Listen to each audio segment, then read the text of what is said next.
Assalamualaikum. Di antara kalian, adakah yang menjadi pengurus OSIS?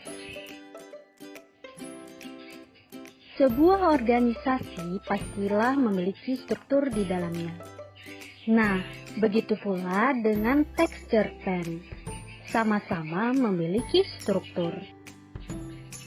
Jadi, pada video ini kita akan mempelajari tentang apa itu struktur cerpen. Struktur teks cerpen merupakan rangkaian cerita yang membentuk cerpen itu sendiri.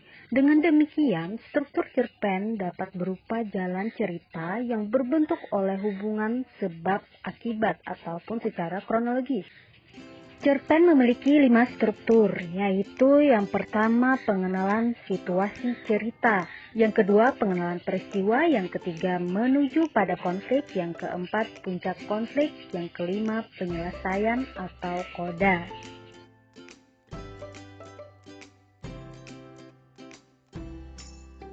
Jangan lupa like, subscribe, nyalakan tombol notifikasi, dan share ke teman-teman kamu ya. Pernah nggak sih kalian punya temen yang posesifnya melebihi orang tua atau bahkan pacar sendiri? Ya, itulah sekarang yang terjadi dengan diriku. Namaku Ayu. Aku punya seorang sahabat bernama Tia. Pertama kali bertemu kelas 3 SMP saat rolling kelas. Kami kenalan dan kebetulan duduk bareng. Dan dari situlah persahabatan kami dimulai. Memang aku dan Tia cocok banget, mulai dari hobi, kesukaan, sampai beberapa kebiasaan. Kami sering belajar bareng. Pada bagian pengenalan situasi cerita, dalam bagian ini pengarang mulai memperkenalkan para tokoh serta menata adegan dan masalah antar tokoh. Otomatis Tia memilih tempat duduk di sebelahku lagi. Ya, normal kan? Namanya juga teman lama di sekolah yang baru, pasti pingin bareng. Sesuai dengan hobiku, aku ikut serta ekstrakurikuler paduan suara. Dan di semester 2, tim kami menang pertandingan antar sekolah tingkat provinsi. Senang sekali rasanya. Bersama anggota tim lainnya, aku pun pergi merayakan kemenangan kami. Pada bagian ini disajikan peristiwa awal yang menimbulkan berbagai masalah, pertentangan ataupun kesukaran bagi tokohnya. Pikirku, mungkin dia ada masalah keluarga dan butuh waktu untuk sendiri. Suatu akhir pekan, aku mengajak Tia keluar sekedar untuk mencari angin. Saat kami duduk-duduk di kafe, aku memintanya bercerita kenapa akhir-akhir ini dia berubah dan tidak mau berbicara denganku. Aku sangat kaget mendengar penjelasannya. Dia marah karena aku tidak memberitahu dan mengajaknya merayakan kemenangan tim paduan suara kami. Bagiku ini tidak masuk akal. Aku menjelaskan ke Tia bahwa aku tidak mengajaknya karena ekstrakurikuler kami berbeda.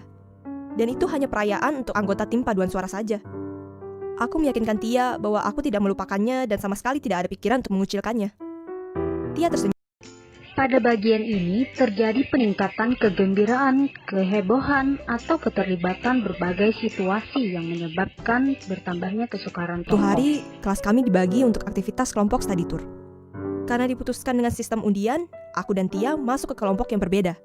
Tia bersikeras ingin tukar undian, agar aku dan dia bisa satu kelompok. Aku heran, dan mengatakan bahwa ini kesempatan bagus untuk menjadi lebih dekat dengan teman-teman lain di kelas. Tia masih tetap ngotot, tapi akhirnya menyerah karena Pak Guru bilang keputusan undian adalah final dan tidak bisa dirubah. Jujur saja, aku lega. Rasanya bisa bernafas.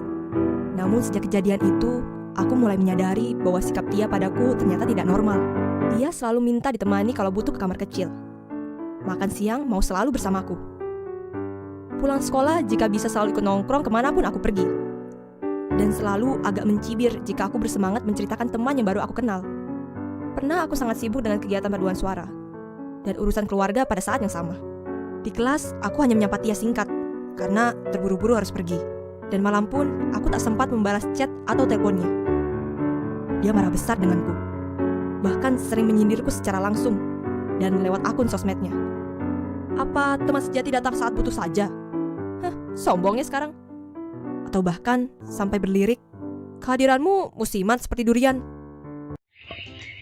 Bagian ini juga disebut klimaks. Di bagian ini merupakan bagian cerita paling besar dan mendebarkan. Selain itu, pada bagian ini ditentukan perubahan nasib beberapa tokoh. Yang terlalu posesif dan egois. Sahabat sejati tidak harus selalu bersama kan? Karena duniaku bukan untuk Tia saja. Dan sebaliknya, dunia Tia pun bukan untuk aku saja. Akhirnya suatu sore, aku memutuskan untuk datang ke rumahnya. Aku menumpahkan semua kekesalan dan perasaanku yang campur aduk. Sampai-sampai aku menangis karena terbawa emosi. Saat itulah akhirnya Tia mengerti.